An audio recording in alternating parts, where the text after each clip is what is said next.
خدا کے لیے کوئی دروازہ کھولو، میں مر جاؤں گی۔ چاروں طرف دھواں ہی دھواں تھا۔ مشائم بری طرح سے کھانس رہی تھی، رو رہی تھی اور دروازہ مسلسل کھٹکھٹائے جا رہی تھی، مگر بھڑکتے شعلے تیزی سے پھیل رہے تھے۔ مشائم کا دوپٹہ بھی کہیں خاک ہو چکا تھا۔ وہ رو رہی تھی، کوئی تو دروازہ کھولو پلیز۔ سیاہ دھوئیں سے اس کا سانس رکنے لگا تھا۔ ارحان اپنے آفس کے کمرے سے باہر نکلا تو ارحان شاہ کو جب چلانے کی آواز آئی، اور آواز اس کی کمپنی کے گراؤنڈ فلور سے آ رہی تھی، جہاں اس کے برانڈ کے کپڑے سلائی ہوتے تھے، پیکنگ ہوتی تھی۔ وہ آفس سے بھاگتا ہوا گراؤنڈ فلور تک آیا تھا، لیکن اندر سے اڑتی لپٹیں دیکھ کر بری طرح سے گھبرا گیا تھا۔ جیسے اس نے دروازہ دیکھا تو باہر سے کنڈی لگی ہوئی تھی۔ اس نے جیسے ہی دروازہ کھولا تو مشائم کے کپڑے جگہ جگہ سے تار ہو چکے تھے، اور وہ سانس ٹھیک سے نہیں لے پا رہی تھی۔ اس سے پہلے کہ وہ باہر نکلتی، بے ہوش ہو کر ارحان کی باہوں میں گری تھی۔ اس سے پہلے کہ وہ زمین پر گرتی، وہ اسے سنبھال چکا تھا۔ مشائم، کیا ہوا ہے آپ کو؟ لیکن وہ ہوش سے بیگانہ ہو چکی تھی، اکھڑے اکھڑے سانس لے رہی تھی۔ ارحان نہیں جانتا تھا کہ اس سے استماع کا مسئلہ بھی ہے اور دھوئیں سے سخت الرجی ہے۔ اس کی بگڑتی حالت دیکھ کر وہ اسے جلدی سے باہر لے آیا، لیکن لگ رہا تھا کہ اگر اسے سانس نہ دی گئی تو وہ مر جائے گی۔ وہ اسے زمین پر لٹا چکا تھا۔ پہلے اس نے فائر بریگیڈ میں فون کیا کہ اس کی کمپنی کے نیچے بنی کپڑوں کی فیکٹری شعلوں کی زد میں آ چکی ہے، اس لیے جلدی سے بجھانے کے لیے پہنچے۔ بار بار وہ مشائم کے رخسار تھپتھپا رہا تھا، لیکن وہ اکھڑے سانس لے رہی تھی، بے ہوش تھی۔ اس کے ہونٹ ہلکے ہلکے نیلے سے پڑنے لگے۔ یہ دیکھ کر ارحان بری طرح سے گھبرا گیا تھا، اس لیے اس کے اوپر جھک کر اس کے ہونٹوں کو اپنی دسترس میں لے کر اسے سانس دینے کی کوشش کرنے لگا۔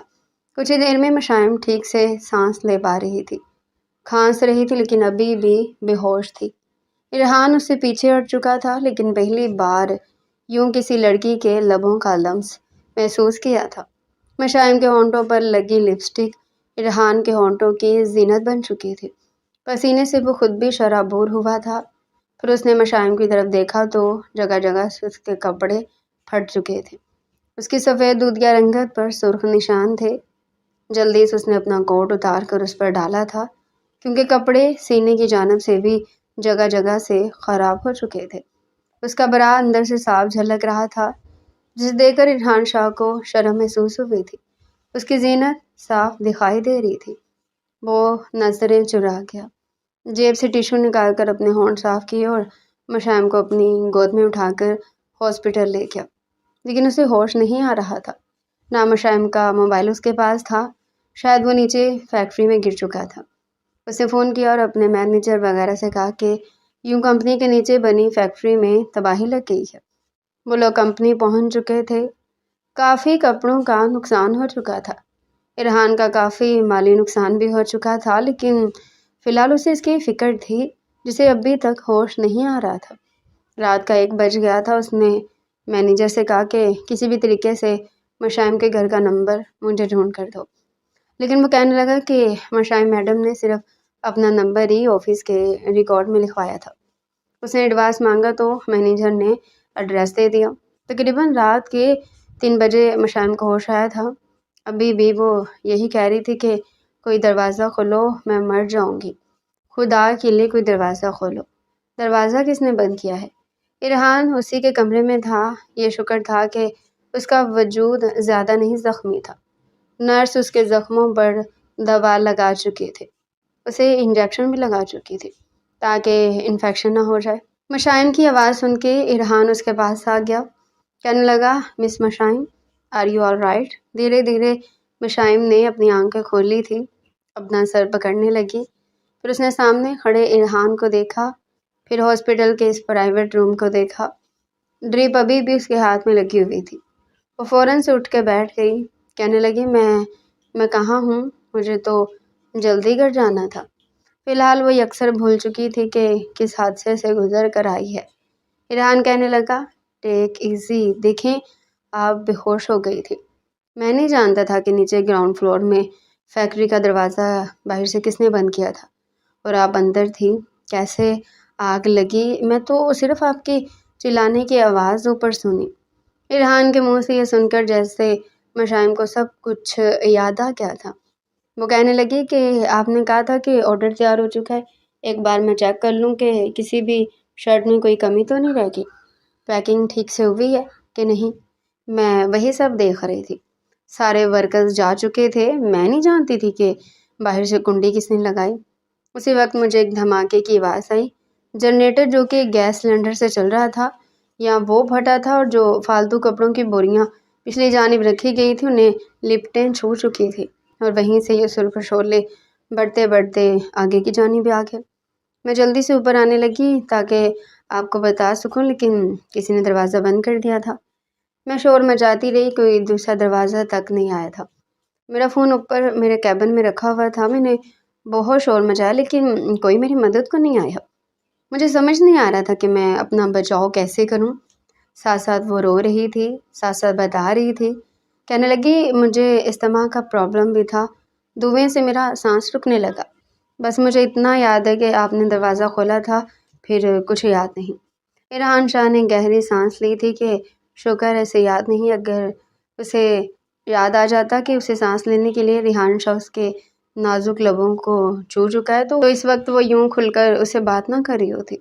بار بار ریحان شاہ کی نظریں ابھی بھی اس کے لوگوں کی طرف اٹھ رہی تھی، اس کے اپنے لب بھی کپ کپا سے شدت سے اس قدر نرم اور جنونیت بھری تھی کہ وہ چاہ رہا تھا کہ ایک بار پھر ان پر دسترس حاصل کر لے، لیکن اب ممکن ہی تھا۔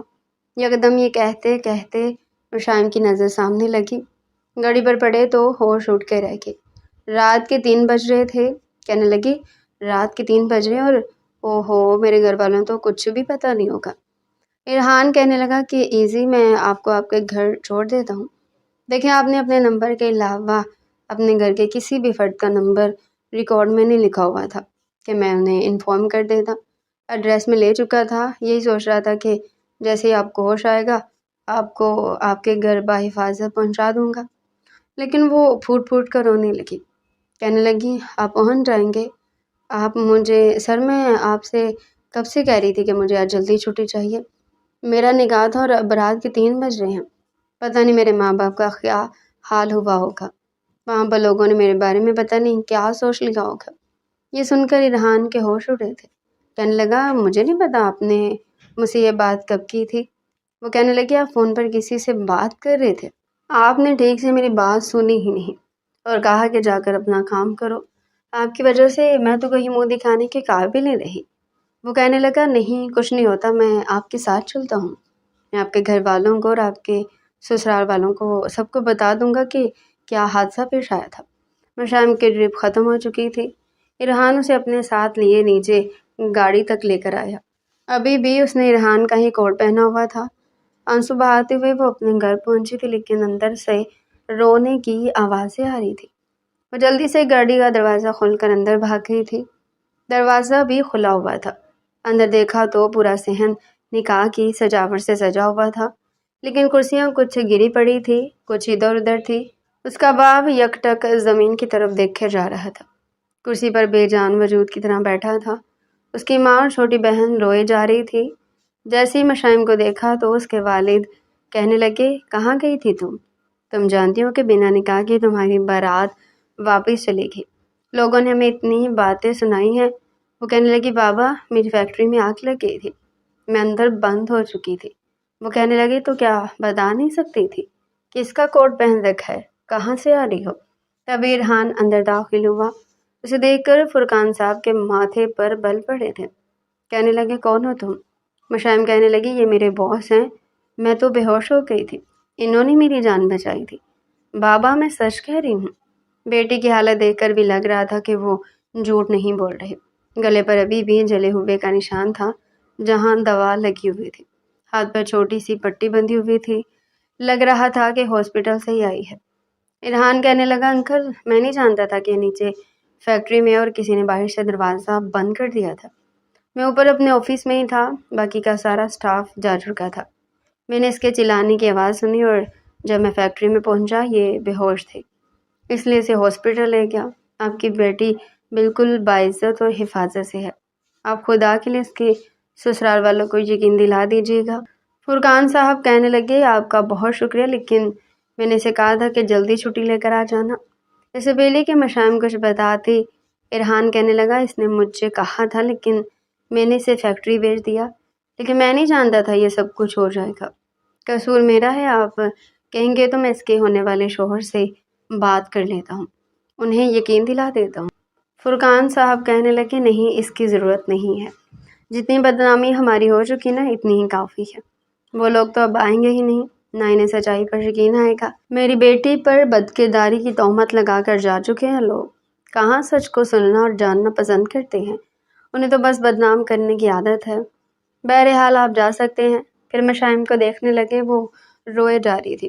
کہنے لگی بابا میں سچ میں بے ہوش ہو گئی تھی، میں جعفر سے بات کر کے دیکھ لیتی ہوں۔ فرقان صاحب کہنے لگے نہیں، کوئی ضرورت نہیں ہے، اس لڑکے نے بہت بدتمیزی کی ہے، جو ہو چکا اسے بھول جاؤ۔ جیسے ہی مشائم نے گھونٹ اتارا، جگہ جگہ سے اس کے کپڑے جل چکے تھے۔ اس کی والدہ اسے اندر کمرے میں لے گئی، خود بھی رو رہی تھی۔ کہنے لگی بہت بدنامی ہوگی ہماری بیٹا۔ وہ کہنے لگی اماں میرا کیا قصور ہے؟ ضروری تو نہیں کہ جو لڑکی وقت پر نکاح پہ نہ پہنچے وہ بدکرداری ہوتی ہے، کوئی حادثہ بھی تو ہو سکتا ہے، کوئی میرے آفس میرے پیچھے بھی تو آ کر دیکھ سکتا تھا کہ کیا ہوا ہے۔ وہ کہنے لگی ہمیں تو ہوش ہی نہیں تھی، تمہیں بہت فون کیا لیکن کسی نے فون نہیں اٹھایا، پھر تمہارا فون بھی بند ہو گیا، یہی کہہ رہا تھا کہ آپ کا فون پہ رابطہ ممکن نہیں۔ وہ کہنے لگی ہو سکتا ہے بیٹری ڈاؤن ہو چکی ہو۔ مشائم کی والدہ کہنے لگی بیٹا جب قسمت میں ذلت لکھی ہو تو مل کر رہتی ہے، برسوں کی کمائی ہوئی عزت کا جنازہ نکل گیا۔ ایک ہفتہ مشائم اپنے گھر پر ہی رہی تھی۔ میڈیسن اور لگانے والی ٹیوب اس کے پرس میں ارحان رکھ چکا تھا۔ اس کے والد تو کام پر بھی نہیں جا رہے تھے، کہتے تھے لوگ سو سوال کریں گے، حالانکہ کئی محلے والوں کو وہ اپنے زخم تک دکھا چکی تھی۔ کافی کو یقین بھی آیا تھا لیکن اس کے سسرال والوں کو یقین نہیں آیا۔ 8 دن بعد وہ آفس کے لیے تیار ہوئی۔ اس کے والد کہنے لگے کہاں جا رہی ہو؟ کہنے لگی بابا میں نے ایسا کچھ نہیں کیا کہ آپ کو نظریں جھکا کے گھر میں بند بیٹھنا پڑے، اس لیے آپ چاہیں دنیا کے سامنے جائیں یا نہ جائیں لیکن میں تو ضرور جاؤں گی، کیونکہ میں با کردار ہوں، مجھے چھپ کر رہنے کی کوئی ضرورت ہی نہیں ہے۔ میری زندگی ایک شخص پر ختم تھی ہو جاتی، اچھا وہ اس کی اصلیت پہلے ہی سامنے آ گئی۔ وہ بعض ظرف ہوتا تو مجھے ڈھونڈنے کی کوشش کرتا، آفس آتا دیکھتا کہ میرے ساتھ کوئی حادثہ تو نہیں ہو گیا، لیکن وہ سطحی سوچ کا مالک تھا، الزام لگا کر چلا گیا۔ فرقان صاحب کو بھی اپنی غلطی کا احساس ہوا تھا۔ کہنے لگے تم ٹھیک کہہ رہی ہو بیٹا، تم اپنے آفس جاؤ اور میں بھی تیار ہو کے اپنی دکان پر جاؤں گا۔ 8 دن بعد جب وہ آفس آئی تو ارحان اسے دیکھ کر حیران تھا۔ کہنے لگا مس مشائم آپ یہاں؟ کہنے لگی جی میں یہاں، میں نے 1 ہفتے کی جو چھٹی کی ہے نا، آپ چاہیں تو میری تنخواہ سے کاٹ لیجیے گا۔ تو ارحان کہنے لگا آپ میرے آفس میں آئیں۔ مشائم اس کے آفس کے کمرے میں آئی تو وہ کافی فکر مند لگ رہا تھا۔ کہنے لگا آپ کا نکاح تھا نا کہ آپ کے سسرال والوں نے انکار کر دیا؟ وہ کہنے لگی جی ہاں، انہیں میرے کردار پہ شک ہے اور میں ہر ایک کے سامنے اپنے کردار کی گواہی نہیں دے سکتی۔ ارحان کہنے لگا میرے لائق کوئی بھی خدمت ہو تو مجھے بتائیے گا۔ وہ کہنے لگی نہیں، میں بہت خوددار قسم کی لڑکی ہوں، بے فضول کسی کا احسان نہیں لیتی، لیکن آپ نے میری جان بچائی ہے تو بس ایک احسان اور کر دے، بس اس کا پتہ لگائیں جس نے دروازہ بند کیا تھا اور میری زندگی کو اس طرح کے دوراہے پر لا کر کھڑا کر دیا۔ یہ کہہ کر وہ کمرے سے باہر جا چکی تھی۔ پہلے ارحان نے مشائم کی طرف کبھی توجہ نہیں دی تھی۔ وہ سپروائزر کی جاب پر ارحان کی کمپنی میں کام کر رہی تھی، اس لیے اس کا کام زیادہ تر نیچے فیکٹری ایریا میں ہوتا تھا اور وہ ورکر سے کام کرواتی تھی، پیکنگ چیک کرتی تھی، ہر چیز بہت طریقے سے کر رہی تھی۔ تنخواہ بھی اس کی بہت زیادہ نہیں تھی، یہ کوئی 30-35 ہزار تھی، اس لیے ارحان کا اس سے کم ہی ٹاکرا ہوا تھا۔ پہلے تو ارحان کے والد بھی اپنی کمپنی میں آتے تھے، ان کا رویہ سب کے ساتھ بہت اچھا تھا اور مشائم کے ساتھ بھی بہت اچھا تھا۔ بار بار پوچھتے تھے بیٹا کسی چیز کی ضرورت ہو تو مجھے بتا دینا، لیکن ارحان کچھ الگ مزاج کا تھا، بہت اسٹرکٹلی اپنے امپلائی سے پیش آتا تھا، کسی کو بھی اپنے سامنے برداشت نہیں کرتا تھا۔ اگر کام اس کے مطابق کا نہیں ہوتا تو ساری پیکنگ کھلوا دیتا تھا، کہتا تھا پھر سے پریس کرواؤ، پھر سے پیک کرواؤ۔ جب سے ارحان نے آفس جوائن کیا تھا، مشائم کی شامت آئے روز آتی تھی، حالانکہ وہ پریس اچھا کرواتی تھی، پیکنگ کرواتی تھی، لیکن جب لاسٹ میں ارحان دیکھتا تو کوئی نہ کوئی نقص نکال کے کہتا کہ یہ یہ کام کروایا آپ نے مس مشائم؟ آپ کس چیز کی تنخواہ لیتی ہیں؟ یہاں پر گپے مارنے کی؟ اتفاق تھا کہ جب وہ نیچے فیکٹری ایریا میں آئے تو مشائم تمام ورکرز ہنسی مذاق کر رہے تھے کیونکہ کام ختم ہو چکا تھا، لیکن جیسے ہی ارحان شاہ اندر آیا تو تمام ورکرز اسے دیکھ چکے تھے۔ البتہ مشائم کس کی طرف پوچھتی تھی، سب کی سب بالکل سٹریٹ ہو کر کھڑی ہوں گی۔ مشائم کہنے لگی، کیا ہو گیا، کسی بھوت کو دیکھ لیا کیا؟ ایک ورکر خاتون نے اپنے ابرو سے پیچھے کی جانب اشارہ کیا۔ جیسے مشائم نے پیچھے دیکھا فوراً سے کھڑی ہو گئی۔ ارحان جیبوں میں ہاتھ ڈالے اسی کی طرف آ رہا تھا، اس کی باتیں بھی سن چکا تھا۔ کہنے لگا، مس مشائم، میرے خیال سے میں آپ کو گپے مارنے کی تنخواہ نہیں دیتا۔ وہ کہنے لگی، سوری سر۔ کہنے لگا، واٹ سوری؟ مشائم کہنے لگی، سر ساری پیکنگ ہو چکی ہے، کام ختم ہو چکا تھا۔ وہ کہنے لگا، کام ختم ہو چکا تھا تو اس کا مطلب ہے کہ آپ یہاں پر لطیفے سنانا شروع کر دیں گی؟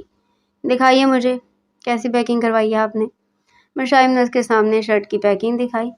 اتفاق تھا کہ شرٹ کا بٹن کچھ لوز تھا۔ اس نے پیکنگ کھولی، شرٹ نکالی اور پوری شرٹ کھول دی۔ پھر بٹن اسے دکھانے لگا، تو یہ ہے آپ کی کارکردگی۔ آپ اچھے طریقے سے جانتے ہیں کہ یہ آرڈر کا مال نہیں ہے، یہ ہمارے برانڈ کا کام ہے اور کسٹمر ہم پر بھروسہ رکھتے ہیں۔ ہمارے برانڈ کا نام چلتا ہے، اس لیے کہ آج تک کبھی کسی کسٹمر کو اس میں شکایت نہیں ملی۔ میں آپ کے بھروسے یہ مال اگر آگے بھیج دیتا تو سوچے میری تو عزت 2 ٹکے کی رہ جاتی۔ مشائم جی بھر کر خفت میں مبتلا ہوئی تھی۔ کہنے لگی، سوری سر۔ ارحان نے کہا، آپ کی تنخواہ سے پیسے کاٹ لوں مس مشائم فرقان؟ مشائم کا جی چاہا کہ ہاں کاٹ لو تاکہ تمہارے دل میں ٹھنڈک پڑ جائے۔ جب سے شخص نے آفس جوائن کیا تھا سب کی شامت ہی آتی رہتی تھی، مجال ہے کہ کبھی اس کے چہرے پر مسکراہٹ آئی ہو۔ پتہ نہیں اس نے سب کو ذلیل کرنے کا ٹھیکہ لے رکھا ہے۔ مشائم کہنے لگی، آپ کی مرضی ہے سر۔ وہ کہنے لگا، دوبارہ سے ساری پیکنگ کھولے، اب دوبارہ سے ری چیک کرے۔ مجھے اگر ذرا سی بھی غلطی نظر آ گئی تو یاد رکھیے کہ میں اپنے باپ کی طرح نہیں کہ غلطیوں کو نظر انداز کر دوں۔ بڑے سخت لہجے میں یہ کہتا ہوا وہ جا چکا تھا۔ ساری خواتین نے اپنے سانس کو بحال کیا۔ مشائم کہنے لگی، یہ پتہ نہیں کیوں کسی جن بوت کی طرح سے ایک دم سے حاضر ہو جاتا ہے۔ چلو اس کا بٹن ٹھیک سے لگاؤ۔ اس نے خاتون کی طرف شرٹ بڑھائی، باقی کی ساری پیکنگ کھلوائی، ایک ایک چیز چیک کر لی، لیکن ساری شرٹیں پرفیکٹ تھی۔ بس وہی ایک خراب تھی جو ارحان کے ہاتھ لگی تھی۔ جس دن آگ لگی تھی اس دن مشائم کا نکاح تھا۔ رخصتی 6 مہینے بعد ہونی تھی۔ رشتہ جیسے پکا ہوا، فرقان صاحب نے کہا کہ منگنی کی رسم ادا کر لیتے ہیں، لیکن سادگی سے۔ لیکن مشائم کی ہونے والی ساس کہنے لگی، ہمارے ہاں منگنی کے بجائے نکاح پہ یقین رکھتے ہیں، ہمارے ہاں منگنی نہیں کرتے، اس لیے بے شک آپ مختصر سی رسم کریں لیکن نکاح کی رسم کر دیں۔ فرقان صاحب نے بھی زیادہ اعتراض نہیں کیا تھا، اور اس دن جس دن مشائم کا نکاح تھا اس کی والدہ صبح سے کہہ رہی تھی کہ تم چھٹی کر لو۔ وہ کہنے لگی، نہیں امی، آپ کو نہیں پتا میرا باس بہت سخت ہے اور آج ویسے بھی مال ڈلیور کرنا ہے، مجھے چیکنگ کرنی ہے، میں جلدی آ جاؤں گی۔ وہ کہنے لگی، اچھا ٹھیک ہے، لیکن دیکھو جلدی آ جانا۔ کہنے لگی، ہاں بس 4:15 4:30 بجے تک پہنچ جاؤں گی۔ وہ جب آفس گئی تو اس نے سب سے پہلے ارحان کے آفس میں جا کر اسے بات کرنی چاہی، لیکن وہ ضروری فائل چیک کر رہا تھا۔ غائب دماغی سے اس کی بات سنی، بس یہ دماغ میں تھا کہ سر مجھے آدھی چھٹی چاہیے۔ جو وجہ اس نے بتائی تھی وہ سن نہیں پایا۔ کہنے لگا، جی نہیں، کوئی چھٹی نہیں ہے، جا کے اپنا کام کریں، آئے روز آپ لوگوں کو بس چھٹیاں چاہیے۔ کہنے لگی، سر دیکھیں میرا نکاح۔ اس نے ابھی اتنا ہی کہا تھا کہ ارحان کا موبائل بجنے لگا۔ اس نے فون اٹھایا اور بات کرنے لگا۔ وہ کہنے لگی، سر پلیز میری بات تو سن لے۔ وہ کہنے لگا، مس مشائم جائیے، جا کر اپنا کام کریں، پلیز تنگ مت کریں، مجھے اور کوئی چھٹی نہیں ملے گی، آپ کو پورا ٹائم لگا کر یہ جائیں گے، آپ سمجھی نا؟ مجھے آج مال ڈلیور کروانا اور میں ذرا بھی کوتاہی برداشت نہیں کروں گا۔ بڑے سخت لہجے میں اس نے کہا تھا۔ مشائم منہ پسوڑتی ہوئی نیچے فیکٹری میں چلی گئی۔ سارے مال کی پیکنگ کرواتے کرواتے اسے 6 بج چکے تھے۔ 8 بجے اس کا نکاح تھا۔ سارے ورکرز کو اس نے اپنے سامنے ہی بھیجا تھا، سب جا چکے تھے۔ جب اسے ایک زوردار دھماکے کی آواز آئی، جیسے وہ پیچھے کی جانب گئی تو دیکھا کہ جنریٹر سے آگ نکل رہی تھی اور سلنڈر بھی پھٹ چکا تھا۔ اسے سمجھ نہیں آئی کہ وہ کیا کرے، کیونکہ سلنڈر کے برابر میں ہی بیکار کپڑوں کے بورے رکھے ہوئے تھے جو کٹنگ میں کٹ کے بالکل بیکار ہو جاتے تھے اور اس پر آگ لگ چکی تھی۔ پہلے تو مشائم نے آگ بجھانے کی کوشش کی، لیکن آگ بڑھنے لگی تو وہ بھاگ کر جیسے ہی دروازے تک پہنچی تاکہ باہر نکل سکے اور سب کو بتا سکے تاکہ نقصان نہ ہو جائے، تو دروازہ باہر سے بند دیکھ کر تو اس کی جان نکلی تھی، کیونکہ آگ اب اندر کی جانب آ چکی تھی۔ اندر جتنا بھی مال ڈیلیور کرنا تھا ان سب پر آگ لگ چکی تھی۔ وہ شور مچانے لگی، دروازہ پیٹنے لگی، لیکن اوپر تک آواز نہیں گئی تھی۔ سارا سٹاف جا چکا تھا۔ اتفاق تھا کہ ریحان آفس کے اپنے کمرے میں موجود تھا، لیکن اے سی چل رہا تھا اور وہ فون پہ بات کر رہا تھا، ٹرک منگوا رہا تھا جس میں مال لوڈ کروانا تھا۔ وہ چاہ رہا تھا کہ مال بھجوانے کے بعد ہی یہاں سے جائے، لیکن جیسے ہی کمرے سے باہر آیا اسے چلانے کی آوازیں آئی۔ وہ بھاگا دوڑا پہنچا، تب تک سارا مال جل چکا تھا اور مشائم بے ہوش ہو چکی تھی۔ اس لڑکی کی جان تو اس نے بچا لی تھی، لیکن اپنے ہوش ضرور کھو بیٹھا تھا۔ مشائم نے جب دوبارہ آفس جوائن کیا تو ریحان کا یکسر مختلف رویہ دیکھ کر مشائم کو لگا کہ شاید وہ اس سے ہمدردی جتا رہا ہے۔ اب وہ یہ سب نہیں چاہتی تھی۔ اس نے اپنا دوبارہ سے کام شروع کر دیا تھا۔ چہرے پر، گردن پر، سینے پر ابھی بھی جلے ہوئے نشان تھے۔ ریحان فیکٹری کو دوبارہ سے ٹھیک کروا چکا تھا، اپنے اسی آرڈر کو دوبارہ سے کمپلیٹ کروا رہا تھا، ورکر کے اوپر خود جا کر ڈیوٹی دے رہا تھا۔ اسے لگا شاید مشائمہ واپس نہیں آئے گی۔ سب خواتین اس کی خیریت پوچھنے لگی، لیکن وہ چپ چپ سی ہو گئی تھی۔ اس حادثے نے تو جیسے اسے توڑ کے رکھ دیا تھا۔ واپس جب وہ اپنے گھر کی جانب جا رہی تھی تو خواتین اسے دیکھ کر چہموگیاں کر رہی تھی۔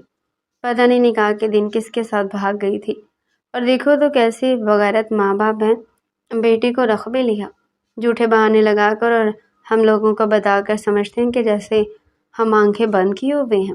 کون کرے گا ایسی لڑکی سے شادی؟ ایک اور خاتون کہنے لگی، میں نے دیکھا تھا جس کے ساتھ اس نے منہ کالا کیا تھا، گھر تک چھوڑ کر گیا تھا اسے، پتہ نہیں اس کے باپ سے کیا باتیں کر کے گیا ہے، ہو سکتا ہے پیسے دے کر گیا ہو۔ اب کی بار مشائم کی برداشت جیسے ختم ہو گئی تھی۔ اب اندازہ ہو رہا تھا کہ باپ کیوں منہ چھپائے گھر پر بیٹھ گیا تھا، دکان پر کیوں نہیں جاتا تھا۔ وہ پیچھے کو پلٹی اور اس خاتون کے سامنے جا کے کھڑی ہوگی، کہنے لگی، تمہاری بیٹی بھی تو جاب کرتی ہے نا، کئی بار اس کا باس اسے گاڑی میں یہاں تک چھوڑنے آتا ہے اور تم دروازے پر کھڑی ہوتی ہو، اس کا باس گاڑی سے اتر کر تمہارے پاس بھی آتا ہے۔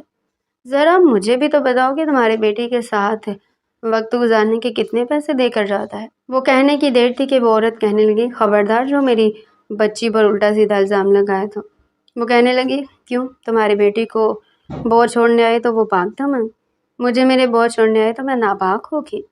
پھر کہنے لگی کہ اللہ کرے جو حادثہ میرے ساتھ ہوا نا، تمہاری بیٹی کے ساتھ بھی ہو جائے، اگلے مہینے اس کی بھی تو بارات ہے نا، خدا کرے وہ بھی اسی حادثے کا شکار ہو، پھر میں تم سے پوچھوں گی کہ کیا ہوا تھا اس رات۔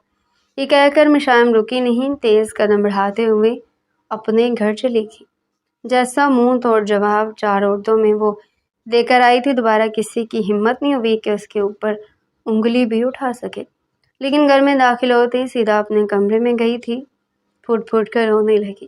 سب کے سامنے بہادر بننے والی مشائم اکیلے میں رو رہی تھی۔ جیسے اس کی والدہ نے دروازہ کھٹکھٹایا تو اس نے منہ ہاتھ دھویا، کپڑے تبدیل کیے، پھر دروازہ کھولا۔ کہنے لگی، بیٹا کیوں اندر چلی گئی تھی، سلام تک نہیں کیا؟ کہنے لگی، کچھ نہیں امی، بس سر میں درد تھا اس لیے آ گئی۔ رات کا کھانا بھی اس نے آ کر بنایا، بالکل اپنے آپ کو نارمل دکھانے کی کوشش کر رہی تھی۔ اگلے روز مشائم جب آفس میں گئی تو وہاں کا سٹاف اس سے عجیب نظروں سے دیکھ رہا تھا اور آپس میں کانوں میں نہ جانے کیا کیا باتیں کر رہا تھا، اور وہ حیران تھی۔ تبھی ایمن نامی لڑکی جو اسی کے آفس کی کالیگ تھی اس کے پاس آئی، کہنے لگی، ہم تو ریحان کو بہت شریف سمجھتے تھے، لیکن تمہیں پتہ ہے تمہاری بے ہوشی کا کتنا ناجائز فائدہ اٹھایا انہوں نے۔ یہ سن کر مشائم حیران ہو گئی تھی، کہنے لگی، کیا مطلب؟ وہ کہنے لگی، فیکٹری کے باہر جو کیمرہ لگا تھا نا، اس کی ویڈیو فوٹیج کامران نے سب کو دکھائی ہے۔ مشائم نے کہا، کیا مطلب؟ کہنے لگی، سر ریحان نے کہا تھا کہ ویڈیو فوٹیج میں دیکھو کہ کنڈی کس نے لگائی۔ کامران نے جب کیمرے کو آن کر کے ویڈیو فوٹیج دیکھی تو کنڈی چوکیدار نے لگائی تھی، کیونکہ اسے خاتون نے کہا تھا کہ اندر کوئی نہیں ہے، سب باہر جا چکے ہیں، شاید غلط فہمی کی بنا پر کنڈی لگی تھی، لیکن اس کے بعد جو کچھ سر ارحان نے تمہارے ساتھ کیا وہ دیکھ کر کامران نے حیرت کا اظہار کیا تھا۔ اتفاق تھا کہ ہم لوگ بھی وہاں تھے، تمہاری وہ ویڈیو سب نے دیکھی ہے۔ مشائم نے کہا ایسا بھی کیا کیا ہے سر نے؟ وہ کہنے لگی جا کے کامران سے پوچھ لو، بلکہ دکھا بھی دے گا۔ ابھی سر آفس نہیں آئے، اگر آئے ہوتے تو شاید اس بات کو چھپا لیتے اور تمہیں تو پتہ ہی نہ چلتا کہ وہ کس قسم کے انسان ہیں۔ مشائم سیدھی کامران کے پاس گئی، کہنے لگی دکھاؤ مجھے ویڈیو فوٹیج۔ پہلے تو کامران گھبرا گیا لیکن پھر اس نے لگا دی۔ دروازہ جیسے ہی کھلا مشائم بے ہوش ہو کر ارحان کی باہوں میں گری تھی۔ اس نے اسے سنبھالتے ہوئے زمین پر لیٹا دیا، موبائل جیب سے نکالا، فون پہ بات کر رہا تھا، پھر مشائم کے رخسار کو تھپتھپا رہا تھا اور اس کے بعد اس کے ہونٹوں کو اپنی دسترس میں لے چکا تھا۔ تقریباً 5 منٹ تک وہ پیچھے نہیں ہٹا تھا۔ دور سے یہی لگ رہا تھا کہ جیسے وہ اس کے ساتھ اپنے ہونٹوں کی تشنگی پوری کر رہا ہو۔ مشائم کا تو غصے کے مارے چہرہ سرخ ہوا تھا۔ وہ جیسے ہی کمرے سے باہر آئی، عین اسی وقت ارحان بھی آفس کے اندر داخل ہوا۔ سب لوگ اسے دیکھ رہے تھے۔ اس کی نظر جب مشائم پر پڑی تو کہنے لگا آپ یہاں کیا کر رہی ہیں؟ فیکٹری میں جائیں۔ یہ کہہ کر وہ اپنے آفس کے کمرے میں چلا گیا۔ مشائم بھی اس کے پیچھے گئی تھی۔ بنا دستک دیے اس کے کمرے کا دروازہ کھولا، اندر جا کے زور سے دروازہ بند کیا۔ وہ ابھی اپنی ریوالونگ چیئر پر بیٹھنے والا تھا لیکن بیٹھا نہیں۔ کہنے لگا یہ کیا طریقہ ہے مس مشائم؟ اس کے سامنے کھڑی ہوئی اور ایک زوردار تھپڑ ارحان کے منہ پہ دے مارا۔ وہ تو سوچ میں نہیں سکتا تھا کہ وہ لڑکی اسے یوں تھپڑ مار سکتی ہے۔ کہنے لگی بے شرم، بغیرت انسان، میں سوچ بھی نہیں سکتی تھی کہ تم میری بے ہوشی کا ناجائز فائدہ اٹھاؤ گے۔ ارحان تو ابھی تک سمجھ نہیں پا رہا تھا کہ وہ بول کیا رہی ہے۔ کہنے لگا ہاؤ ڈیئر یو، تمہاری ہمت کیسے ہوئی مجھے تھپڑ مارنے کی؟ وہ کہنے لگی تمہاری ہمت کیسے ہوئی میرے ساتھ وہ سب کچھ کرنے کی؟ تمہاری ویڈیو فوٹیج میں دیکھ چکی ہوں، میں تمہاری فیکٹری میں بند ہونے کی وجہ سے بے ہوش ہو گئی اور تم نے میرے ساتھ… یہ کہہ کر وہ رونے لگی، کہنے لگی میں نے تمہیں کبھی بھی معاف نہیں کروں گی۔ تم نے مجھے نہ میرے محلے میں منہ دکھانے کے قابل چھوڑا اور نہ آفس میں۔ یہ کہہ کر وہ کمرے سے تیزی سے باہر نکل کر جا چکی تھی اور ارحان ابھی بھی سمجھ نہیں پا رہا تھا کہ ہوا کیا ہے۔ اس نے کامران کو فون کیا، کہنے لگا جلدی سے میرے کمرے میں آؤ۔ جیسے ہی کامران آیا وہ ارحان کو ساری سچائی بتا چکا تھا۔ ارحان اپنا سر پکڑ کر بیٹھ گیا، کہنے لگا تم نے سب کو ویڈیو دکھا دی، تمہارا دماغ تو خراب نہیں تھا؟ اس وقت اس لڑکی کا سانس بند ہو رہا تھا، وہ اکھڑے اکھڑے سانس لے رہی تھی۔ مجبوراً مجھے اسے سانس دینا پڑا اور تم نے بنا میری اجازت کے تم نے کیوں پورے آفس میں اس کی ویڈیو دکھائی؟ کامران کو شرمندگی سے ہوئی تھی۔ ارحان کہنے لگا تمہیں تو میں آ کر پوچھوں گا، چھوڑوں گا نہیں میں تمہیں۔ یہ کہہ کر وہ اپنے کمرے سے باہر آیا، سامنے بیٹھی ریسیپشنسٹ سے پوچھنے لگا کہ مس مشائم کہاں گئی ہے؟ کہنے لگی سر وہ تو باہر جا چکی ہیں۔ وہ اس کے پیچھے گیا تھا، وہ رو رہی تھی۔ کہنے لگا مشائم میری بات سنیں۔ وہ اس کے پیچھے آیا تھا، اس سے پہلے کہ اسے کوئی بات کرتا وہ رکشہ روک کر بیٹھ چکی تھی۔ وہ اس کے پاس آ گیا۔ مشائم کہنے لگی بابا جی رکشہ چلائیں۔ وہ کہنے لگا 2 منٹ میری بات تو سنو، دیکھو جو کچھ تم نے دیکھا ہے نا وہ ویسا نہیں ہے جیسا تم سمجھ رہی ہو۔ وہ کہنے لگی میں آپ سے بات نہیں کرنا چاہتی، آپ نے جو کچھ میرے ساتھ کیا میں آپ کو کبھی معاف نہیں کروں گی۔ پھر رکشے والے سے کہنے لگی رکشہ چلائیں۔ رکشے والا تیزی سے رکشہ آگے لے گیا اور ارحان اپنا ہاتھ اپنے سر پر رکھ چکا تھا کہ کیسے اس لڑکی کو یقین دلائے کہ اس نے اس کے ساتھ ایسا کیوں کیا تھا۔ واپس اپنے آفس میں آ کر اس نے سارے اسٹاف کو ڈانٹا تھا اور سب سے زیادہ شامت کامران کی آئی تھی۔ بہرحال گھر پہنچتے مشائم اپنے کمرے میں چلی گئی، دروازہ بند کر کے پھوٹ پھوٹ کے رونے لگی تھی۔ ارحان کے بارے میں یہی گمان کرنے لگی کہ یہ امیر باس ایسے ہی ہوتے ہیں، غریب لڑکیوں کو اپنی پراپرٹی سمجھتے ہیں۔ دوسری جانب ارحان کافی دنوں سے مشائم کے خیالوں میں کھونے لگا تھا۔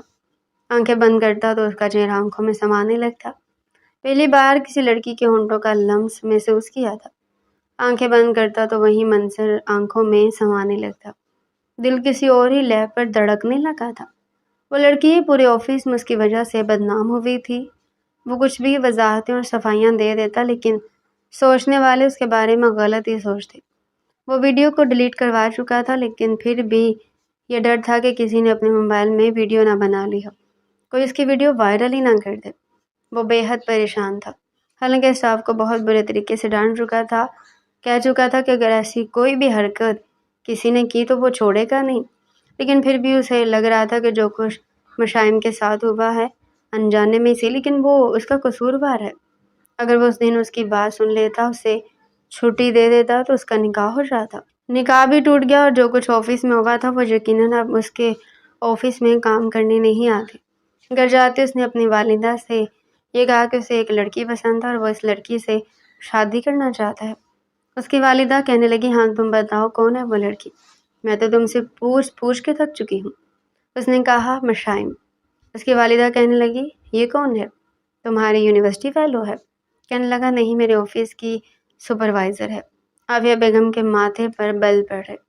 کہنے لگی، تم ایک سپروائزر سے شادی کرنا چاہتے ہو؟ اس کے والد کہنے لگے، بے شک وہ لڑکی سپروائزر ہے لیکن بہت اچھی ہے، مجھے تو پہلی نظر میں بہت اچھی لگی تھی، کافی شریف ہے، آج کل کی لڑکیوں کی طرح فیشن کی دکان نہیں ہے اور نہ ہی بدتمیز۔ ارحان نے جب والد کو اپنی حمایت میں بولتے دیکھا تو مطمئن سا ہو گیا تھا۔ بہرحال ابراہیم صاحب اور عافیہ بیگم مشائم کے گھر رشتہ لے کر گئے تھے۔ فرقان صاحب تو بے حد حیران تھے، بیٹی کو شک بھری نظروں سے دیکھنے لگے۔ مشائم کہنے لگی، بابا مجھے یہاں شادی کرنی نہیں ہے۔ یہ بات مشائم نے ابراہیم صاحب کے جانے کے بعد کہی تھی۔ فرقان صاحب کہنے لگے، تمہارے باس نے تمہارا رشتہ کیوں بھیجا؟ وہ کہنے لگی، میں نہیں جانتی اور میں شخص سے شادی کروں گی بھی نہیں۔ بہرحال اگلے روز وہ بڑے غصے سے ارحان کے آفس میں گئی تھی، حالانکہ ریسیپشنسٹ منع کرتی رہ گئی کہ ابھی میں نے سر سے پوچھا نہیں ہے، آپ کیوں اندر جا رہی ہیں؟ لیکن وہ دروازہ کھول کے اندر گئی۔ اس وقت ارحان کسی سے فون پر بات کر رہا تھا، لیکن سامنے مشائم کو غصے میں دیکھ کر اس نے فون بند کر دیا۔ وہ کہنے لگی، آپ کی ہمت کیسے ہوئی اپنا رشتہ میرے لیے بیچنے کی؟ آپ میری بات تو سن لے، اتنے غصے میں کیوں ہیں؟ ہم بات سکون سے بھی کر سکتے ہیں۔ وہ کہنے لگی، میں آپ سے بات کرنا ہی نہیں چاہتی، کہ آپ کو اتنی بات سمجھ نہیں آتی؟ آپ نے جو کرنا تھا وہ آپ کر چکے ہیں، مجھے سب کی نظروں میں آپ نے گرا دیا ہے، کہ ابھی بھی آپ کو سکون نہیں ملا؟ اور جو کچھ آپ نے میرے ساتھ کیا نا، آپ کیا سمجھتے ہیں میں آپ سے شادی کروں گی؟ میں مر کے بھی آپ سے شادی نہیں کروں گی۔ ارحان نے مشائم کی بات سن کر گہری سانس لی اور کھڑا ہو گیا، جیبوں میں ہاتھ ڈالے اس کے پاس آ کے بالکل اس کے مقابل کھڑا ہو گیا۔ کہنے لگا، اگر آپ کو لگتا ہے کہ میں نے غلط کیا تو یوں ہی صحیح ہے، آپ کو بار بار وضاحتیں نہیں دوں گا، میری وجہ سے بدنام ہوئی ہو نا، تم تو ٹھیک ہے، میں عزت دینا چاہ رہا ہوں، اگر تم شرافت سے نہیں مانو گی مشائم تو میرے پاس اور ہزاروں طریقے ہیں۔ اب وہ دھمکی پر اتر آ رہا تھا، جانتا تھا کہ وہ اس کی بات کبھی بھی نہ سنے گی اور نہ ہی مانے گی۔ بہتر تھا کہ جو وہ اسے سمجھ رہی تھی سمجھتی رہتی، غلط فہمیوں کا کیا ہے، شادی کے بعد دور ہو جائیں گی۔ لیکن وہ نہیں جانتا تھا کہ وہ مشائم ہے۔ وہ کہنے لگی، آپ مجھے دھمکی دے رہے ہیں؟ کہنے لگا، دھمکی سمجھ لو، تم شرافت سے نہیں مانو گی تو میں سچ مچ تم سے زبردستی نکاح کر لوں گا۔ بہتر ہے کہ عزت سے تم مجھ سے نکاح کر لو، ورنہ مرد دوسرا طریقہ کیا اختیار کرتے ہیں میرے خیال سے تم اچھی طریقے سے جانتی ہو۔ ارحان اسے ڈرانے کی ہی کوشش کر رہا تھا تاکہ وہ رشتے سے انکار نہ کرے۔ کہنے لگا، میں تمہاری ویڈیو وائرل کر دوں گا، پھر تو مجبوراً تمہیں مجھ سے شادی کرنی پڑے گی۔ یہ سن کر مشائم کے ہوش اڑ کے رہ گئے تھے۔ ارحان کہنے لگا، اچھی طرح سے سوچ لو مشائم، میں نے بڑی عزت سے تمہارا ہاتھ مانگا ہے، اگر سیدھے طریقے سے نہیں مانو گی تو دوسرا طریقہ بدنامی کے علاوہ اور کچھ نہیں ہے، آنا پھر بھی تمہیں میرے پاس پڑے گا، اور پھر دوسرے طریقے سے تم میرے پاس آئی تو میں تمہیں خود چل کر آنا پڑے گا۔ چہرے پر مسکراہٹ سجائے وہ مشائم کو دیکھ رہا تھا۔ مشائم کا بس نہیں چل رہا تھا کہ اس کا حشر بگاڑ کے رکھ دے، کمینہ ڈر کے۔ میں اسے شریف انسان سمجھتی تھی اور یہ مجھ پر گندی نظر رکھتا تھا۔ مشائم واپس گھر پر آ چکی تھی، لیکن اس کے والد اور والدہ کہنے لگے کہ تم کہاں سے آ رہی ہو؟ وہ کہنے لگی، بابا میں کہیں اور جاب کرنا چاہتی تھی، اس لیے کہیں اور انٹرویو دینے گئی تھی۔ مشائم نے جھوٹ بولا تھا۔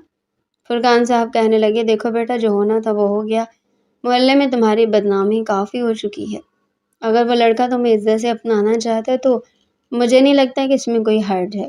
تم ایک بار ٹھنڈے دماغ سے سوچو، اگر تم اس رشتے کے لیے راضی ہو جاؤ تو میں ان لوگوں کو ہاں کر دیتا ہوں۔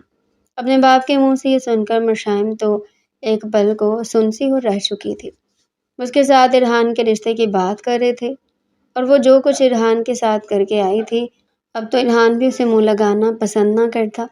وہ انہیں انکار ہی کرنے لگی، مگر تب تک اس کی ماں بھی آ چکی تھی کہ تم اب کچھ بھی نہیں بولو گی، بس خاموش ہو جاؤ، جو ہونا تھا سو ہو گیا، پہلے بھی ہم نے تمہارے لیے رشتہ پسند کیا تھا اور اب بھی کریں گے، چاہے پھر وہ تمہارے بوس کا رشتہ ہی کیوں نہ ہو۔ مشائم تو اپنا سا منہ لے کر رہ گئی، اسے تو یقین ہی نہیں آ رہا تھا کہ اس کا بوس دوبارہ اس رشتے کے لیے ہاں بھی کر سکتا ہے۔ بار بار ویڈیو کے لمحات اس کے سامنے آ رہے تھے اور دل میں نفرت اور حقارت اتنی بڑھتی چلی جا رہی تھی، بار بار اسے یوں محسوس ہوتا کہ جیسے ابھی بھی اس کے لبوں پر ارحان کے لب موجود ہوں۔ جس شدت کے ساتھ وہ اس ویڈیو میں اس کے قریب تھا، اپنا ایک گہرا لمس اس کے لبوں پر چھوڑ چکا تھا۔ اگلی روز ایک بار پھر ارحان اپنے ماں باپ کے ساتھ وہاں پر بیٹھا تھا۔ مشائم سر جھکائے ان کے سامنے بیٹھی تھی۔ جب سب بڑے بات کر رہے تھے تو موقع پا کر ارحان اس کے سامنے آیا تھا۔ مسکرا کر کہنے لگا، اچھا ہوا تم نے میری بات مان لی اور میری چھوٹی سی دھمکی تمہاری عقل دلا گئی، ورنہ تم تو جانتی تھی میں کیا کچھ کر سکتا ہوں۔ مشائم نے ایک نظر اسے دیکھا تھا، پھر کہنے لگی، آپ مجھ سے تو نکاح کر لیں گے لیکن کبھی بھی مجھے پا نہیں سکیں گے، میں آپ کو اپنے قریب آنے نہیں دوں گی۔ اگر مجھے پتا ہوتا تو آپ اس کردار کے مالک ہیں تو میں تو آپ کے آفس میں کام ہی نہ کرتی۔ خیر منگنی ہو چکی تھی، مزید انتظار کرنا فضول تھا۔ اگلے جمعہ کو نکاح کر کے وہ مشائم کو اپنے ساتھ رخصت کر کے لے گیا۔ کتنے ارمان تھے جو شادی کو لے کر مشائم نے سجا رکھے تھے، مگر نکاح سے پہلے وہ سوچ چکی تھی کہ اگر سہاگ رات کو شوہر نے پاس آنے کی کوشش کی، زبردستی کی، تو وہ کچھ بھی کر لے گی مگر ارحان کو اپنے وجود تک رسائی حاصل نہیں کرنے دے گی۔ وہ دلہن بنی ارحان کے کمرے میں بیٹھی تھی۔ پہلے تو وہ اس کے کمرے میں بیڈ پر بیٹھی سوچوں میں گم رہی، لیکن اگلی لمحے خود کو ایک نظر دیکھا، کہنے لگی کہ میں ایسے شخص کے لیے کیوں تیار ہو کر دلہن بن کر بیٹھی ہوں جو میری بے ہوشی کا فائدہ اٹھا کر میرا استعمال کر رہا تھا، پتہ نہیں اور کیا کیا کرتا رہا تھا۔ فوراً اٹھی تھی اور کمرے کا حشر بگاڑ کے رکھ دیا تھا۔ وہ سیج، وہ پھول، ڈیکوریشن، سب کچھ اس نے تہس نہس کر دیا تھا، اور اپنے ہاتھوں میں پہنی ہوئی چوڑیاں اور جولری بھی اس نے اتار کر پھینک دی تھی۔ وہیں دوسری جانب ارحان یہ سوچ کر کمرے میں آ رہا تھا کہ کمرے میں جاتی وہ اسے سب سچ بتائے گا کہ وہ اسے پسند کرنے لگا ہے، اور دھمکیاں اسے صرف اس لیے دی تاکہ وہ شادی کر لے۔ ایسے تو وہ ماننے سے انکار کر رہی تھی، مگر کمرے کا عشر دیکھ کر ارحان کا پارا ہائی ہوا تھا۔ ہر ایک چیز تہس نہس ہو چکی تھی، اور وہ خود ڈریسنگ ٹیبل کے سامنے کھڑی اپنی جولری کو اتار کر پھینک رہی تھی، ساتھ رو بھی رہی تھی۔ ارحان کا غصہ ساتویں آسمان پر پہنچ گیا۔ وہ آگے بڑھا اور کہنے لگا کہ یہ سب کچھ کیا ہے، یہ کیا کچرا پھیلا رکھا ہے؟ تمہیں تو دلہن بن کر بیڈ پر بیٹھے رہنا ہونا چاہیے تھا۔ تمہیں کسی نے سکھایا نہیں کہ شوہر کے آنے سے پہلے کس طرح بیٹھا جاتا ہے؟ میرے کمرے کا حال کیا کر دیا تم نے؟ وہ جیسے اس کے قریب آنے لگا تو وہ فوراً گلدان اٹھا کر اس کی طرف بڑھانے لگی، کہنے لگی، خبردار جو آپ نے میرے قریب بھی آنے کی کوشش کی تو آپ کو کیا لگا تھا آپ میری زندگی برباد کریں گے؟ آپ کی وجہ سے میری زندگی میں اتنا بڑا طوفان برپا ہو جائے گا، اور میں آپ کی سیج سے جا کر دلہن بن کر بیٹھوں گی تاکہ آپ آئیں، گھونگھٹ اٹھائیں، میری جھوٹی تعریفیں کریں اور پھر پوری رات میرے وجود سے تسکین حاصل کریں۔ ہرگز نہیں، میں مشائم ہوں، مشائم، اور مشائم اتنی آسانی سے اپنے دشمن کو خود پر حاوی نہیں ہونے دے گی۔ اس کے منہ سے یہ بات سن کر ارحان پہلے تو چونک کر اسے دیکھتا رہا، پھر دونوں ہاتھ سینے پر باندھ گیا، چہرے پر مسکراہٹ سجا گیا، پھر کہنے لگا، اچھا کیسے کرو گی پھر یہ نفرت کا اظہار؟ کتنا خود کو دور کرو گی مجھ سے؟ تمہیں لگتا ہے کہ تم یہ سب کچھ کرو گی اور میں یہ رات ایسے گوا دوں گا؟ ارے سہاگ رات ہے آج ہماری، اور اتنی آسانی سے تو میں تمہیں نہیں چھوڑنے والا، پورا حساب برابر کروں گا۔ قسم سے تمہارے لبوں کا لمس میں بھول ہی نہیں پا رہا۔ ویسے تمہاری لپسٹک کا ٹیسٹ بھی بڑا اچھا تھا، آج بھی وہی لپسٹک لگائی ہوئی ہے نا تم نے؟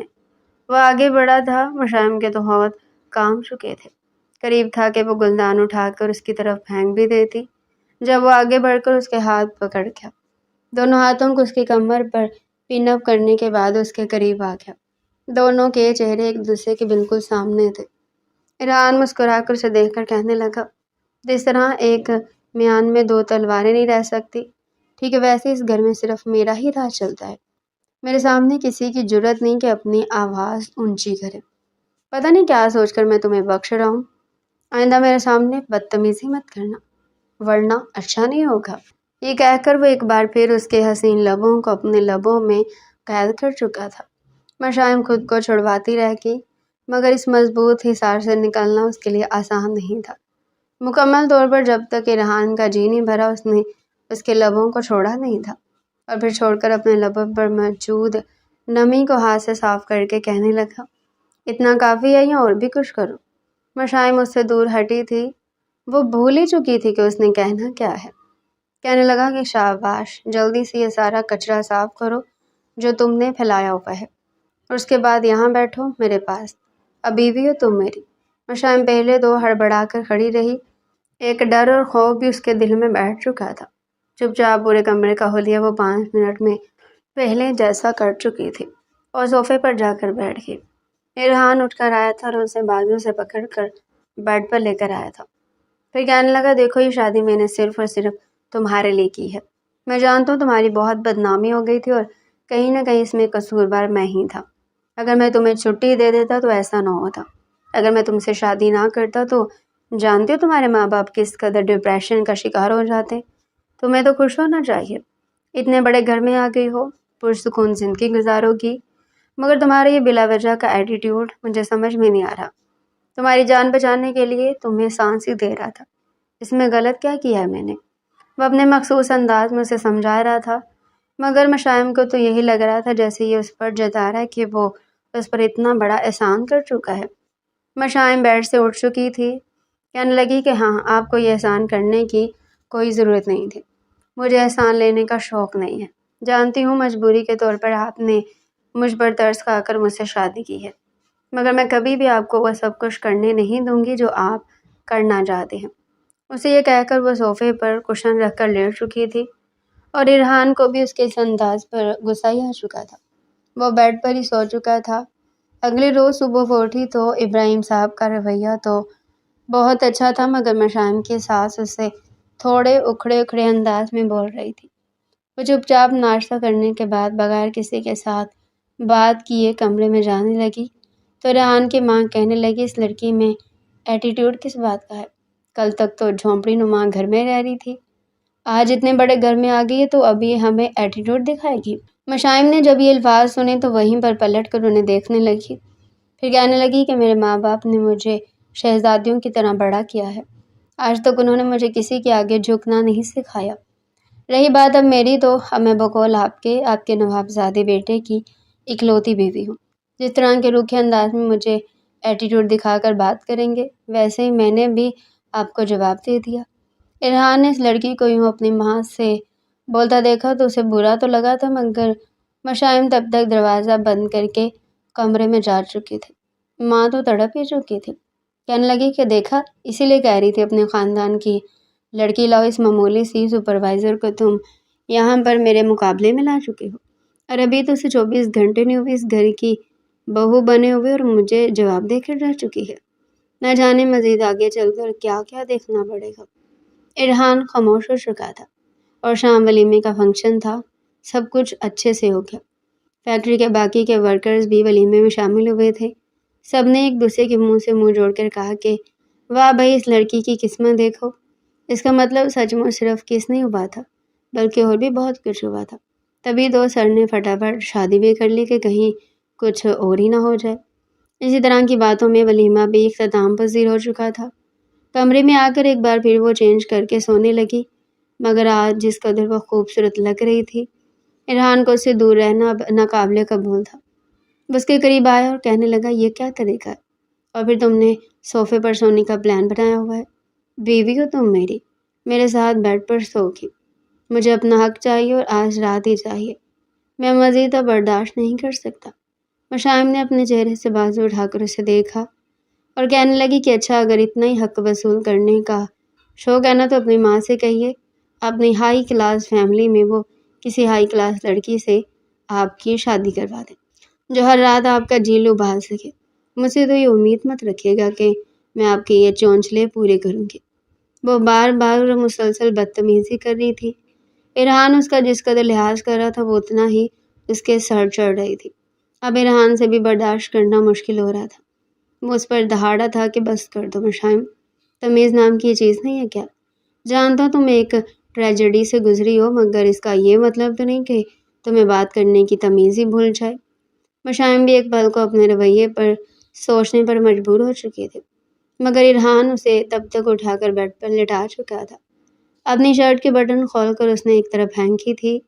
کہنے لگا تم ایسے نہیں مانو گی، تمہیں میں اپنا بنا کر ہی رہوں گا، تمہارے پورے وجود پر اپنا لمس چھوڑوں گا، تبھی تمہارا دماغ ٹھکانے آئے گا کہ شوہر کے سامنے کس طرح رہا جاتا ہے۔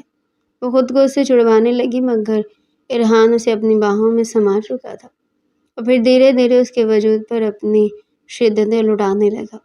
مشائم اسے خود سے دور کرتی رہ گئی کہ پلیز ایسا مت کریں، میں جانتی ہوں آپ جیسے مردوں کو آپ جیسے بس جسم کے بھوکے ہوتے ہیں، آپ کو بس لڑکی صرف اپنی غلام لگتی ہے۔ میں نے کبھی بھی نہیں سوچا تھا کہ آپ جیسا شخص ایسا ہوگا۔ وہ ساتھ ساتھ اسے ڈانٹے جا رہی تھی اور خود کو چھڑوا رہی تھی، مگر ایک وہ لمحہ بھی آیا جب وہ بالکل بے بس ہوگی اور وہ اس کے وجود میں سرایت کر چکا تھا۔ یہ سب کچھ وہ صرف اور صرف اس لیے کر رہا تھا تاکہ کسی طرح یہ لڑکی اسے اپنا شوہر تسلیم کر لے، خاموش ہو جائے، مگر وہ بھی مشائم تھی۔ اگلی صبح جب وہ اٹھا تو وہ اپنا بیگ پیک کر رہی تھی۔ ارحان اٹھ کر شوق انداز میں کہنے لگا، کیا ہوا؟ کیا میرے ساتھ ہنی مون ٹرپ کی پلاننگ چل رہی ہے؟ مجھے بتایا بھی نہیں۔ مشائم اسے گھور کر دیکھنے لگی، ابھی تک آنکھیں سوجی ہوئی تھی جیسے رات اس نے روتے ہوئے کاٹی ہو۔ کہنے لگی کہ پلیز دور رہو مجھ سے، میں جا رہی ہوں اپنی امی کے گھر۔ وہ جس طرح بیگ پیک کری تھی ارحان کے ماتھے پر بل پڑے تھے۔ کہنے لگا، یہ کیا بدتمیزی ہے؟ یہ گھر ہے تمہارا، یہی رہو گے تم؟ یہ بیگ اٹھا کر کہاں لے کر جانے کا ارادہ ہے تمہارا؟ تم صبح جاؤ گی، شام کو گھر واپس آؤ گی اور رات میری باہوں میں گزارو گی۔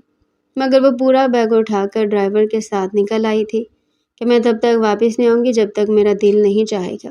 جیسے اس کو سامان کے ساتھ اس کے ماں باپ نے دیکھا تو وہ بھی پریشان ہو چکے تھے۔ ڈھکے چھپے الفاظ میں ہی وہ کہنے لگے کہ ارے بیٹا خیریت، اور تم اپنا اتنا سامان اٹھا کر کیسے آ گئی؟ پڑوس کے گھر میں چھت پر کپڑے سکھانے والی آنٹی نے دیکھا تو وہ بھی کہنے لگی، ارے کیا ہوا مشائم بیٹا، کہیں تمہارے چرچے تمہارے سسرال تک تو نہیں پہنچ گئے؟ شوہر کے ساتھ کوئی اونچ نیچ تو نہیں ہو گئے؟ مشائم کا جی چاہا کہ بس عورت کا منہ توڑ دے۔ بیگ اس نے اندر لا کر رکھا تھا، پھر کہنے لگی کہ کچھ نہیں ہوا، بس میں یہاں پر کچھ دن رہنا چاہتی ہوں سکون کے ساتھ۔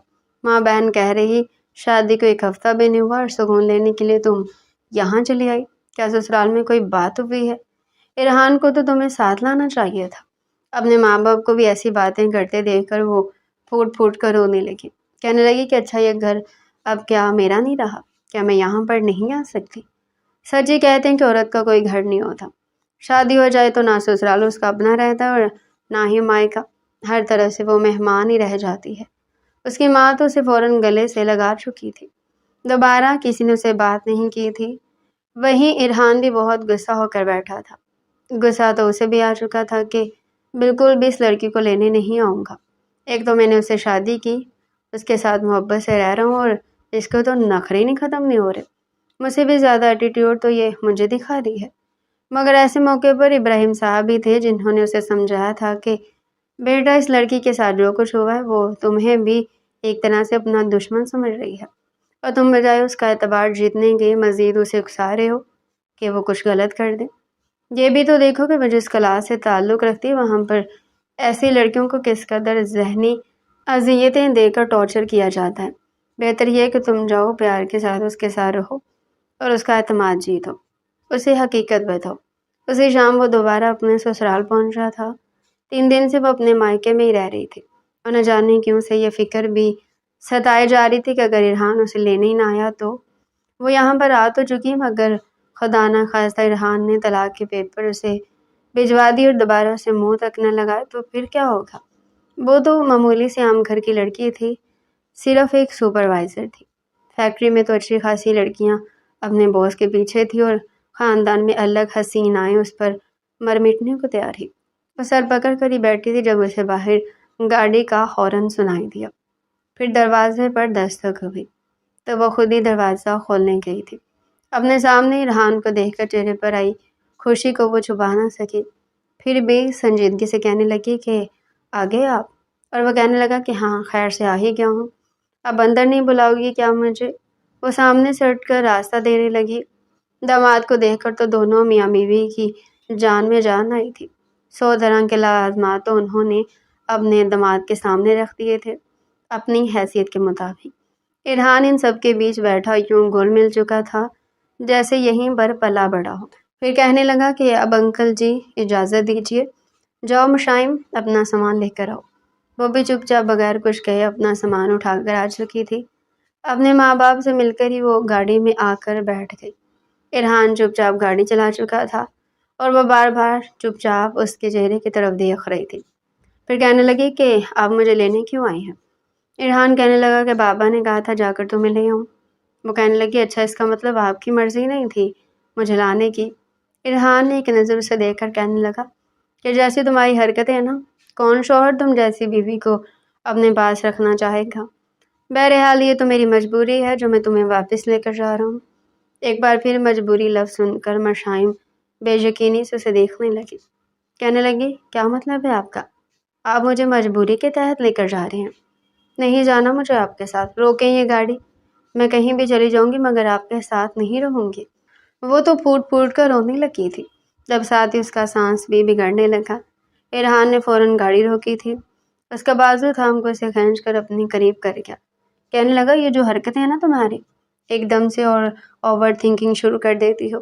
کبھی مجھے سمجھنے کی کوشش کی ہے تم نے؟ اگر میں تم سے شادی کر جاؤں تو یقیناً میں تمہیں پسند کر چکا تھا۔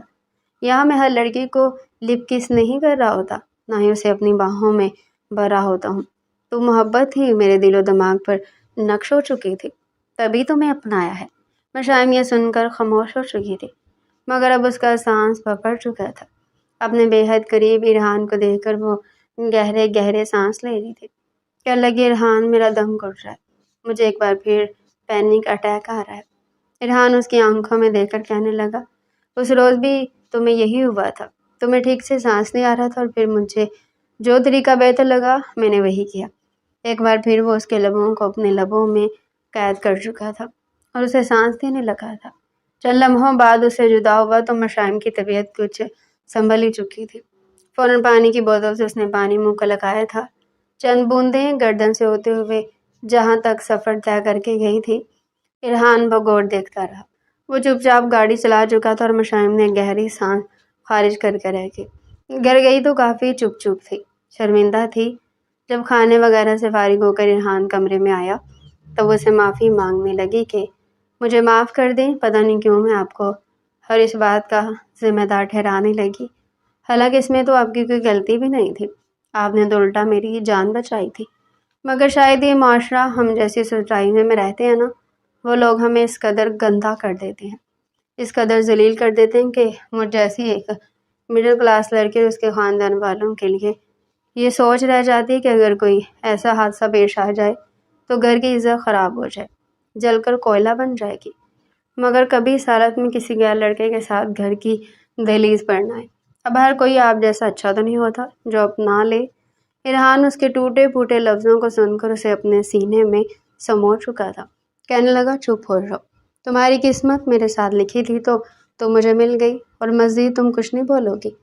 ماضی کو اب چھوڑ دو اور ہم ہنسی خوشی آگے کی زندگی گزاریں گے۔ اس کی بات سن کر مشائم اس کے سینے میں اپنا چہرہ چھپا گئی۔ 2 آنسو وہ اس کی شرٹ میں جذب کرنے کے بعد اس کی گردن پر لب رکھ کر چوم چکی تھی۔ ارحان تو مسکرا کر اسے مزید اپنی گرفت میں قید کر گیا۔